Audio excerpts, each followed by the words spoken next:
অন্যদিকে সল্টলেকে সিজিও কমপ্লেক্সে আজকে আইনজীবীরা তারাও বিক্ষোভ দেখাচ্ছেন।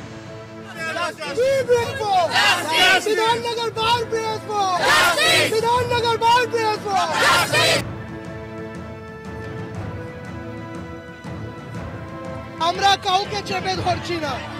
We lawyers, we are praying for justice, be it CBI, be it police, যেই থাকুক না কেন, পুলিশ সিবিআই একসাথে না হলে সত্যিটা বেরোবে না। সিজিও কমপ্লেক্সে বিক্ষোভ একটাই কারণ সিবিআই এখানে সুপ্রিম অথরিটি এই ইনভেস্টিগেশন হাতে পাওয়ার পরে এতদিন হয়ে গেল, কি ইনভেস্টিগেশন হচ্ছে তার ফেয়ার রিপোর্ট আমাদের সবার সামনে চাই।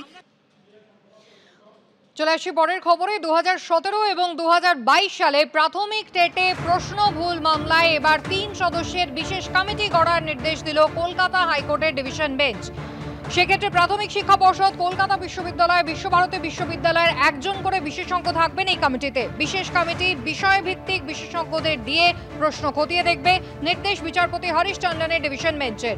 14 দিনের মধ্যে এই কমিটি গঠনের প্রক্রিয়া সম্পন্ন করতে হবে জানালো হাইকোর্ট। 2017 টেটে 23টি প্রশ্ন ভুলের অভিযোগ। বিশ্বভারতী বিশ্ববিদ্যালয়কে কমিটি করে সেই প্রশ্ন খতিয়ে দেখার নির্দেশ দেন বিচারপতি রাজাশেখর মান্থা। 2022 টেটে 24টি প্রশ্ন ভুলের মামলায় যাদবপুর বিশ্ববিদ্যালয়কে প্রশ্ন খতিয়ে রাখার নির্দেশ দিয়েছিল কলকাতা হাইকোর্ট। 2017 এবং 2022 সালে প্রাথমিক টেটের প্রশ্ন ভুল মামলায় এবার 3 সদস্যের বিশেষ কমিটি গড়ল কলকাতা হাইকোর্টের ডিভিশন বেঞ্চ। প্রাথমিক শিক্ষা পর্ষদ, কলকাতা বিশ্ববিদ্যালয় এবং বিশ্বভারতী বিশ্ববিদ্যালয়ের একজন করে বিশেষজ্ঞ থাকবেন এই কমিটিতে।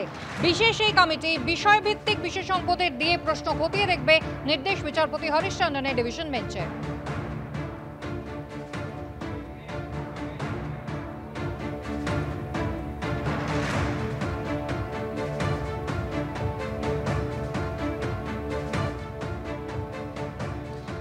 রাজ্যে বজ্রবিদ্যুৎ সহ বৃষ্টির দাপট চলছে এবং সপ্তাহান্তে বৃষ্টির প্রাবল্য বাড়বে, এমনটাই বলছে আলিপুর আবহাওয়া দপ্তর। আবহাওয়া দপ্তর সূত্রে খবর, উত্তর বাংলাদেশে অবস্থান করছে নিম্নচাপ ধীর গতিতে, যা পশ্চিমের দিকে এগোচ্ছে। বাংলার উপর দিয়ে তা যাবে ঝাড়খণ্ডে। কাল ভারী বৃষ্টির সম্ভাবনা 2 চব্বিশ পরগনা এবং 2 মেদিনীপুরে। রাজ্যে বজ্রবিদ্যুৎ সহ বৃষ্টির দাপট আপাতত চলবে, সপ্তাহান্তে বৃষ্টির পরিমাণ বাড়বে দক্ষিণবঙ্গে, এমনটাই বলছে আলিপুর আবহাওয়া দপ্তর।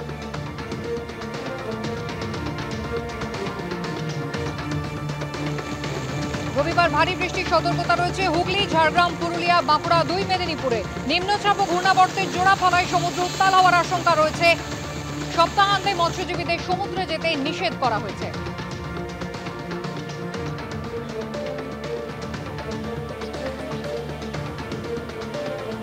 দক্ষিণবঙ্গে বৃষ্টি বাড়ার সম্ভাবনা রয়েছে সপ্তাহান্তে।